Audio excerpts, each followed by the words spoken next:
గారి పోలీసులు అంటే ఇప్పుడు కాంగ్రెస్ పార్టీకి అనుబంధ విభాగాలు ఉంటాయి. విద్యార్థి విభాగాన్ని ఎన్ఎస్సీఏ అంటారు, యూత్ విభాగాన్ని యూత్ కాంగ్రెస్ అంటారు. అట్లా ఈ ఏరియాలో కాంగ్రెస్ పార్టీకి పోలీసు డిపార్ట్మెంట్ ఒక అనుబంధ విభాగం అయిపోయింది. ఈ రెవెన్యూ డిపార్ట్మెంట్ కలెక్టర్ నుంచి ఎంఆర్ఓ దాకా ఇది ఇంకో అనుబంధ విభాగం. ఈ మంచిర్యాల జిల్లాలో ఏం జరుగుతుందంటే మంత్రి గారికి రెవెన్యూ డిపార్ట్మెంట్ కాంగ్రెస్ పార్టీకి ఒక అనుబంధ విభాగం. అంటే దానికంటే ఇంకా మంచిగా చెప్పాలంటే మంత్రి గారికి V6 ఛానల్ ఉంది కదా, వెలుగు పేపర్ ఉంది కదా, విశాఖ ఇండస్ట్రీస్ కంపెనీ ఉంది కదా, ఇవి మూడెట్లనో ఈ మంచిర్యాల జిల్లా రెవెన్యూ డిపార్ట్మెంట్ ఒక విభాగం, తర్వాత ఈ పోలీస్ డిపార్ట్మెంట్ ఒక విభాగం. ఆ డీసీపీ నుంచి మొదలుకొని ఇక్కడ ఎస్ఐ దాకా, రామకృష్ణపూర్ ఎస్ఐ దాకా అందరూ ఉడిగం చేస్తూ ఉన్నారు. కానీ రాష్ట్ర ప్రజానీకం గమనిస్తూ ఉంది, నియోజకవర్గం ప్రజానీకం గమనిస్తూ ఉంది. అందుకనే నిన్న జరిగినటువంటి దుశ్శాసన పర్వానికి నిరసనగా నిన్న మీరు మాకు మెజారిటీ ఉన్నా కూడా ఎన్నిక జరపకుండా వాయిదా వేసిన అంశాన్ని తప్పుపడుతూ మేము నిన్న క్యాతన్పల్లి బంద్కు పిలుపునిస్తే స్వచ్ఛందంగా ఇవాళ మొత్తం ఎంత మంచిగా బంద్ అయిందో మీరే చూసారు. బ్రహ్మాండంగా బంద్ను పాటించి ప్రజలు మళ్ళొక్కసారి వివేక్ నువ్వు చేస్తున్న తప్పు అని చెప్పారు. మరి మీ ఇంటెలిజెన్స్ వాళ్ళు మీకు రిపోర్ట్లు ఇస్తురా ఇస్తలేరా మీకు ఏందో మాకు అర్థమవుతలేదు. కానీ మీరు చేస్తున్న తప్పు అని చెప్పి ఇప్పటికీ ఇవాళ బంద్ ద్వారా సంపూర్ణంగా క్యాతన్పల్లి మున్సిపాలిటీ ప్రజలు 46,000 మంది ఇవాళ ఓపెన్గా చెప్పారు మీరు చేస్తున్న తప్పని. అయినా కూడా వీళ్ళకి సిగ్గు వస్తలేదు, అయినా కూడా వీళ్ళ బుద్ధి మారతలేదు. ఎట్లనేసి బాలకృష్ణను జైలుకు పంపించాలి చేయాలి. నేను కూడా బట్టలు సర్దుకున్నా, 4 డ్రెస్సులు పెట్టుకున్నా, చలికాలం పెదవులు వలుగుతాయని ఆ వ్యాజ్లను గీజులని పెట్టుకున్నా, సరదైతే విక్స్ అది బ్రష్ టంక్లీన్ అన్ని పెట్టుకుని నేను కూడా రెడీ ఉన్నా. ఏం ఇబ్బంది లేదు. వివేక్ గారు మీ కళ్ళల్లో ఆనందం చూడడం కోసం పోలీస్ డిపార్ట్మెంట్ చాలా తహతహలాడుతుంది. సో మీ కళ్ళల్లో ఆనందం చూడడం కోసం ఇక్కడ రెవెన్యూ డిపార్ట్మెంట్ తహతహలాడుతుంది. మీరు కూడా చాలా సంతోషంగా ఆనందంగా ఇక నేను జైలుకి వస్తే ఇక మీకు తృప్తి అవుతుంది కదా, బాలకృష్ణను జైలుకు పంపించాలి, క్యాతన్పల్లి మున్సిపాలిటీ ఇక నయాన్నో భయాన్నో దాన్ని నెగ్గించుకోవాలి. ఇదే కదా మీ ఎజెండా, మీ టార్గెట్. సో ఇక మీ టార్గెట్ ఏమవుతుందో నాకు తెలియదు. అంతిమంగా మీ కోరిక నెరవేరుతుంది. మీ చిరకాల వాంఛ అనుకుంటే ఎప్పటి నుంచి ఉందో ఏమో మీ మనసులో కానీ నన్ను జైలుకు పంపించాలని, ఇలా మీది నెరవేరుతుంది. ఇప్పటికైనా మీ కోరిక ఎలా నెరవేరుతుంది కాబట్టి ఇప్పటికైనా ప్రజాస్వామ్యయుతంగా పారదర్శకంగా క్యాతన్పల్లి మున్సిపాలిటీ ఎన్నిక జరిపించే ప్రయత్నం చేయండి. లేకపోతే చరిత్రలో మీరు ద్రోహుగా మిగిలిపోతారు. ప్రజాస్వామ్యాన్ని హత్య చేసిన ప్రజాస్వామ్య హంతకుడిగా మిగిలిపోతారు. పట్టపగలే క్యాతన్పల్లి మున్సిపాలిటీలో మీరు నిన్న చేసినటువంటి దుశ్శాసన పర్వంతో ఇప్పటికే ప్రజలంతా చీత్తు అని మిమ్మల్ని తిట్టుకుంటున్నారు. ఇప్పటికైనా మీ వైఖరి పద్ధతి మార్చుకోండి అని చెప్పి నేను మంత్రి గారికి తెలియజేస్తా ఉన్నా. జిల్లా అధికార యంత్రాంగం కూడా మీరు కూడా మొత్తం బానిసల లెక్కన అయిపోయారు, కాంగ్రెస్ పార్టీ తొత్తులు అయిపోయారు. ప్రజలు మిమ్మల్ని కూడా తిట్టుకుంటున్నారు. మీ వైఖరి మార్చుకోకపోతే డెఫినెట్గా రాబోయే రోజుల్లో ప్రజలు కాంగ్రెస్ పార్టీకి, జిల్లా అధికారులకు కూడా బుద్ధి చెప్తారు. ముఖ్యంగా పోలీసు వాళ్ళు చాలా ఓవర్ చేస్తున్నారు. మీరు అధికారం ఇవ్వని అయ్యే సొత్తు కాదు, వీళ్ళేం చక్రవర్తులు కాదు, ఇదేం వీళ్ళ సామ్రాజ్యాలు కావు. డెఫినెట్గా మా టైం కూడా వస్తుంది.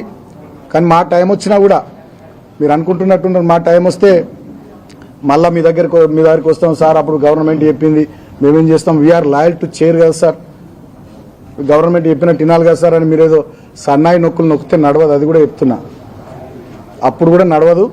డెఫినెట్గా ఎవరెవరైతే అధికారులు ఎక్కువ చేస్తున్నారో నేను అందరిని అంటలేను. మళ్ళీ దీన్ని ఇంతమంది బిట్ కట్ చేసి అధికారులను తిట్టిన బాలకృష్ణ అని పెడతారు. ఇదో కథ అయిపోయింది. ఇప్పుడు నేను అందరిని అంటలేను అధికారులను. నాకు కూడా రెస్పెక్ట్ ఏ అధికారులకు ఇవ్వాలో నాకు తెలుసు. కొంతమంది అధికారులు ఎవరైతే తొత్తులుగా పనిచేస్తున్నారో పోలీసు వాళ్ళు కానీ, రెవెన్యూ డిపార్ట్మెంట్ కానీ, ముఖ్యంగా కలెక్టరు, ఇక్కడ డీసీపీ, ఇక్కడ ఏసీపీ, ఇక్కడ ఎంఆర్ఓ, ఇక్కడ మున్సిపల్ కమిషనరు, ఇక్కడ సిఐ, ఎస్ఐ, వీళ్ళంతా కూడా వివేక్ మనుషుల లెక్క ఊడిగం చేస్తూ ఉన్నారు. మీరు మీ పద్ధతులు మార్చుకోండి. లేకపోతే డెఫినెట్గా 2 ఏళ్ల తర్వాత 2 సీట్లు అటు ఇటు మేము ఖచ్చితంగా గవర్నమెంట్లోకి వస్తాం. అప్పుడు ఇక ఏం జరగాలో జరుగుద్ది. అధికారం ఏమైనా అయ్యే సొత్తు కాదు. కాబట్టి ఇప్పటికైనా మీ వైఖరి మార్చుకోవాలని చెప్పి నేను అధికారులకు హితవు పలుకుతూ ఇవాళ క్యాతన్పల్లి మున్సిపాలిటీ బంద్ను ఏకపక్షంగా విజయవంతం చేసిన క్యాతన్పల్లి మున్సిపాలిటీ ప్రజలందరికీ హృదయపూర్వకంగా నేను చేతులు జోడించి కృతజ్ఞతలు తెలియజేస్తా ఉన్నా. ఎంత అప్రజాస్వామికమైనటువంటి నియంతృత్వ వైఖరితోని మంత్రి గారు దుర్మార్గపు చర్యలకు ఒడిగట్టినా మీరు మా వైపు నిలబడ్డందుకు, పోలీసులు వచ్చి వాళ్ళ బీజోన్ సెంటర్లో రాజీవ్ చౌక్లో షాపులు తీయమని చెప్పి బెదిరించిన వాళ్ళు షాపులు తీయలే. హ్యాట్స్ ఆఫ్ తెలియజేస్తున్నా నేను మా వ్యాపారస్తులకు. క్యాతన్పల్లి మున్సిపాలిటీలో ప్రైవేట్ స్కూళ్ళలో ఫోన్లు చేసి ఈ రెవెన్యూ డిపార్ట్మెంట్ అధికారులు, పోలీస్ అధికారులు మీరు స్కూల్ ఎందుకు బంద్ చేస్తారు, ఓపెన్ చేయాలంటే ఒక్క ప్రైవేట్ స్కూల్ ఓపెన్ చేయలే. వాళ్ళకు కూడా నేను హృదయపూర్వకంగా కృతజ్ఞతలు తెలియజేస్తా ఉన్నా. ఇప్పటికైనా ఈ జరిగినటువంటి వాళ్ళ బంద్ను చూసైనా మీరు కొంచెం బుద్ధి తెచ్చుకోరని చెప్పి నేను మంత్రి గారికి తెలియజేస్తూ, సరే ఇక మరి నేను కూడా రెడీ ఉన్నా మంత్రి గారి కోరిక నేను జైలుకు పోవాలని. సరే అంతిమంగా ప్రజలు నిర్ణయిస్తారు. ఈ రకంగా నియంతృత్వ వైఖరితోని, అప్రజాస్వామిక ధోరణితోని, ఒక కక్ష సాధింపు దుర్మార్గపు చర్యలకు ఈ ప్రాంతంలో మంత్రి వివేక్ పనిచేస్తున్నటువంటి తీరును ఈ ప్రాంత ప్రజానికం కూడా చూస్తున్నారు. తెలంగాణ అంతా కూడా చూస్తూ ఉంది, అందరూ గమనిస్తూ ఉన్నారు. ఏది ఏమైనా నేను ఒక కేసీఆర్ శిష్యుడిగా, తెలంగాణ ఉద్యమకారుడిగా ఈ ప్రాంత ప్రజల కోసం, మా పార్టీ కార్యకర్తల కోసం, నాయకుల కోసం ప్రజలు మాకు ఇచ్చినటువంటి తీర్పు, కేతన్పల్లి మున్సిపాలిటీలో మీరు పనిచేయండి అని చెప్పి 14 సీట్లతో మాకు ఇచ్చిన తీర్పును డెఫినెట్గా దాన్ని ముందుకు తీసుకుపోవడానికి ఖచ్చితంగా కష్టపడతా, కృషి చేస్తా, పనిచేస్తా. నన్ను జైలుకు పంపించిన వివేక్ గారు, నా మీద రకరకాల ముద్రలు, రౌడీ గుండాన్ని ముద్రలేసిన, లాస్ట్కు నువ్వు నన్ను చంపించిన, నీ కిరాయి గుండాలతో నువ్వు నన్ను చంపించిన బాల్క సుమన్ అనేటోడు ఆధారాడు బెదరాడు కేసీఆర్ శిష్యుడు. ఇప్పటికైనా మీ వైఖరి పద్ధతి మార్చుకుంటే అది మంచిది. ఈ ప్రాంతంలో కక్ష సాధింపు రాజకీయాలు లేకుండా, దుందుడుకు చర్యలు లేకుండా ప్రశాంతమైనటువంటి వాతావరణంలో ఈ ప్రాంత ప్రజానీకం బతికేటట్టు, అందరూ కలిసిమెలిసి ఉండేటట్టు, ఒక మంచి వాతావరణం ఉండేటట్టుగా అన్ని రాజకీయ పార్టీలుగా చర్యలు తీసుకుందాం. డెఫినెట్గా దానికి నేను బీఆర్ఎస్ పార్టీగా, జిల్లా పార్టీ అధ్యక్షుడిగా నేను ముందుంటా. మీరు కూడా ఇటువంటి పిచ్చి పిచ్చి పనులను బంద్ చేయాలని చెప్పి నేను కోరుతున్నాను. ప్రశ్నలు ఉన్నాయేమన్నా?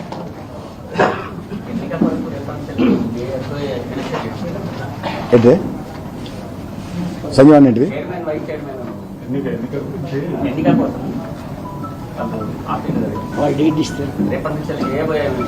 ఇవాళ హైకోర్టులో రిట్ పిటిషన్ ఫైల్ చేస్తున్నాం. నిన్న జరిగిన సంఘటన మీద మధ్యాహ్నం 3 గంటలకు మహిళా కమిషన్లో మా మహిళా కౌన్సిలర్లు, మా పార్టీ నాయకులు కంప్లైంట్ చేస్తున్నారు. 4 గంటలకు ఎలక్షన్ కమిషన్ దగ్గర కూడా పోయి మీరు మళ్ళీ ఒక డేట్ పెట్టండి, ఒక స్పెషల్ ఆఫీసర్ని ఇవ్వండి, ఫెయిర్ ఎలక్షన్ కండక్ట్ అయ్యేటట్టుగా మీరు చొరవ తీసుకోండి అని చెప్పి ఎలక్షన్ కమిషన్ కూడా మా పార్టీ నాయకత్వం, అదేవిధంగా మా 6 మహిళా కౌన్సిలర్లు కలవబోతా ఉన్నారు.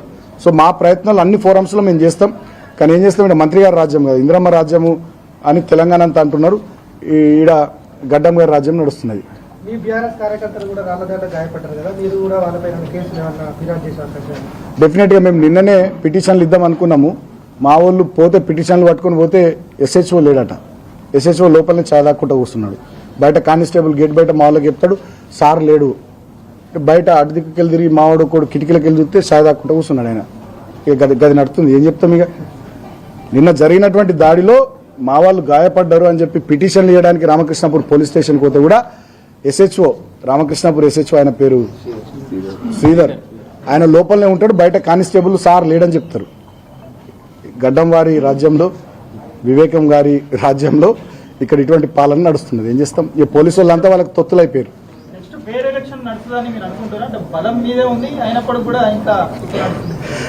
వాస్తవానికి అయితే మెజారిటీ మాకుంది.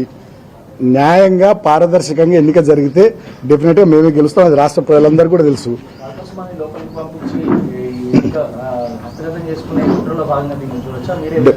డెఫినెట్గా బాల్క సుమన్ ఒక్కడు లేకుంటే వీళ్ళంతా భయపడతారు. కాబట్టి నయాన్నో భయాన్నో వీళ్ళని బెదిరించో, అది చేసో ఇది చేసో ఏదో చేసి ఎన్నిక పెట్టుకుని ఒక డేట్ తీసుకొని ఏదైనా చేద్దాం అనేటటువంటి దాంట్లో మంత్రి గారు ఉన్నారు. కానీ నేను ఒకటి చెప్తా ఉన్నా, ఇప్పటికే నైతికంగా మేము గెలిచినట్టు, ఆయన ఓడిపోయినట్టే. రేపు ఏం చేసినా కూడా జనాలు చీత్తు అంటారు తప్ప హర్షించరు, మెచ్చుకోరు. అరే గెలిచిన సీట్లో కూర్చొనియాలి కానీ గెలవనున్న ఎట్లా కూర్చొని ఇస్తాం అనేది ఇప్పటికే రామకృష్ణాపూర్లో చర్చ జరుగుతుంది. అరే 14 మంది వీళ్ళు గెలిచిరు కదా, వీళ్ళు కూర్చోవాలి కదా సీట్ల, వీళ్ళని కూర్చొనియకుండా ఈ మంత్రి 7 సీట్లు గెలిచినప్పుడు ఇదేం దౌర్జన్యం? అక్కడ చెన్నూరులో వాళ్ళు గెలిస్తే 11 సీట్లు కాంగ్రెస్ వాళ్ళు గెలిస్తే వాళ్ళు వదిలిపెట్టారు కదా, బీఆర్ఎస్ వాళ్ళు ఏమంటలేరు కదా. మరి ఇక్కడ 22లో 14 సీట్లు వీళ్ళు గెలిచినప్పుడు వీళ్ళకి వదిలిపెట్టాలి కదా, ఇదేం పద్ధతి అని చెప్పి చీత్తు అని తిడుతున్నారు రామకృష్ణాపూర్ ప్రజలు. లెక్క ప్రకారం గెలిచిన వాళ్ళు సీట్లో కూర్చోవాలి. కానీ ఆయన మంత్రి గారు మరి నన్ను జైలుకు పంపించి ఏం చేస్తారో ఏందో. ప్రజాస్వామ్యంలో 4th ఎస్టేట్ మీరే, మీకు కూడా దండం పెట్టి అడుగుతున్నా. మీరు విలేకరులు, మీడియా మిత్రులు మీరు కూడా కొంచెం సపోర్ట్ చేయర్రి, కాపాడు. డెఫినెట్గా మా పార్టీ అధిష్టానంతో మాట్లాడతాం, అగ్రనాయకత్వంతో మాట్లాడతాం. ఒకవేళ ఆయన జబర్దస్తీ చేసి వేరే రకంగా ఏమైనా చేస్తే ఏం చేయాలనేటటువంటి పార్టీ అగ్రనాయకత్వంతో మాట్లాడి మేము నిర్ణయం తీసుకుంటాం.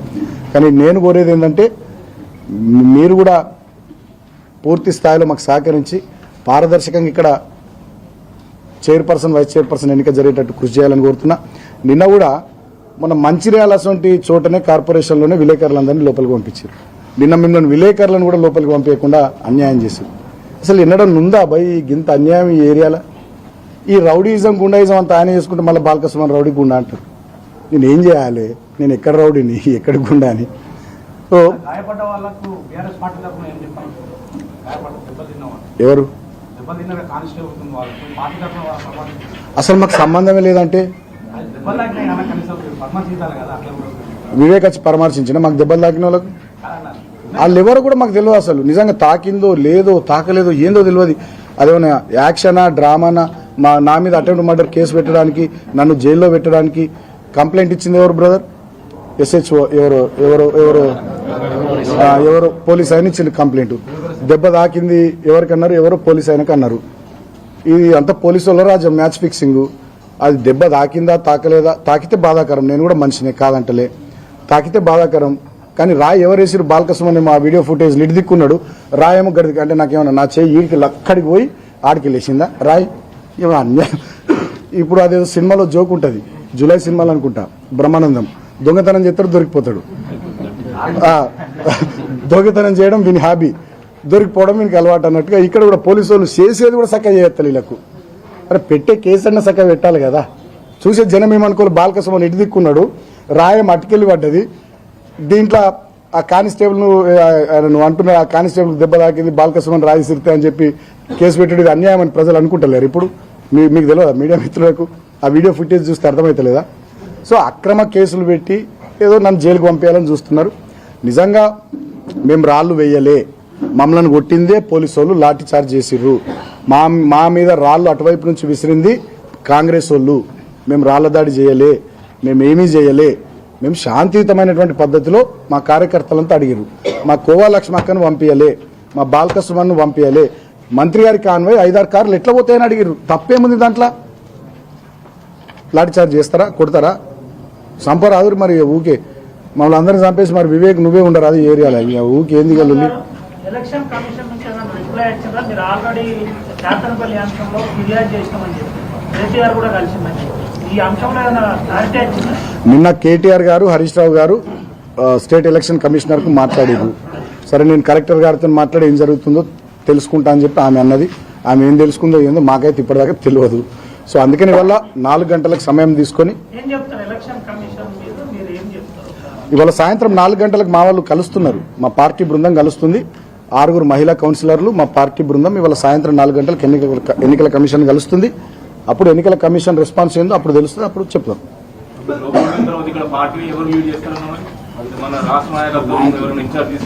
ప్రజలే లీడ్ చేస్తారు బీఆర్ఎస్ ను. ప్రజలు రామకృష్ణాపూర్ ప్రజలే లీడ్ చేస్తారు, చెన్నూరు నియోజకవర్గ ప్రజలే లీడ్ చేస్తారు, మంచిర్యాల జిల్లా ప్రజలే లీడ్ చేస్తారు. నేను లోపలికి పోతే ఎన్ని రోజులు అవుతా? 2-3 నెలలు పోతాను. నేను కొన్ని రోజులుగా మళ్ళా రానా 2 రోజులే, ఎక్కువ రోజులే పెడతారు కావచ్చు. మళ్ళీ వస్తా కదా, 10 రోజులు పెడతారా, 15 రోజులు పెడతారా, 2 రోజులు పెడతారో తెలియదు. మళ్ళీ పోయి వస్తా కదా. ఏముంది ఏది అసలు వాళ్ళు పెట్టిన కేసు, ఆ FIR, అదేంది సెక్షన్స్ అవి ఇవన్నీ తీసుకొస్తే మాట్లాడతాం కదా మేము. ఏంది ఏం కథ అడుగుతాం కదా పోలీసు వాళ్ళని. ఇక రాగానే తీసుకుపో అంటావా? అడుగుతాం కదా, ఎందుకు పెట్టినావు కేసు, ఏం కేసు, మరి మా మీదనే పెట్టినావు, కాంగ్రెస్ మీద ఎందుకు పెట్టలేవు అంటాం కదా భయ్. తప్ప అడగద్దా ప్రజాస్వామ్యంలో? మరి అటు వాళ్ళు రాళ్ళేసిర్రు, ఇటు మీరు మమ్మల్ని కొట్టిర్రు, వాళ్ళు మా మీదనే రాళ్ళేసి మీరు మమ్మల్ని కొట్టి ఉల్టా కేసులు మా మీదనే పెట్టి మళ్ళీ నన్నే పట్టుకపోతానైతే ఏంది భయ్య అన్యాయం అని అడగద్దా? అడగనియ్యరా వివేక్ గారి రాజ్యంలో?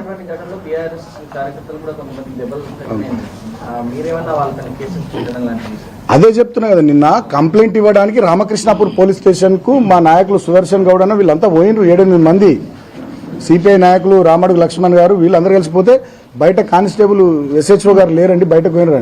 వీళ్ళకి డౌట్ వచ్చి ఒక మనిషిని పంపిస్తే కిటికీలకు వెళ్ళి చూస్తే ఆయన ఛాయ్ దాక్కుంటూ కూర్చున్నాడు. మరి అది ఛాయనా ఏందో నాకు తెలియదు, మా వాళ్ళు ఛాయ్ అని చెప్పి.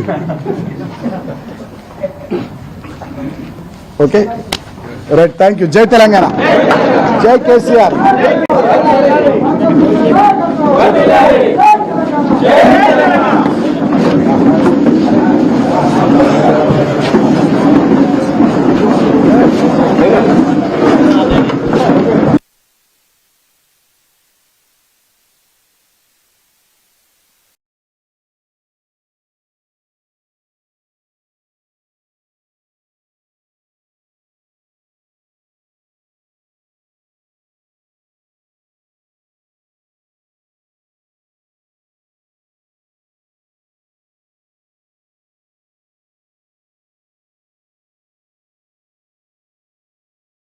తలదించుకునేటటువంటి చర్యలు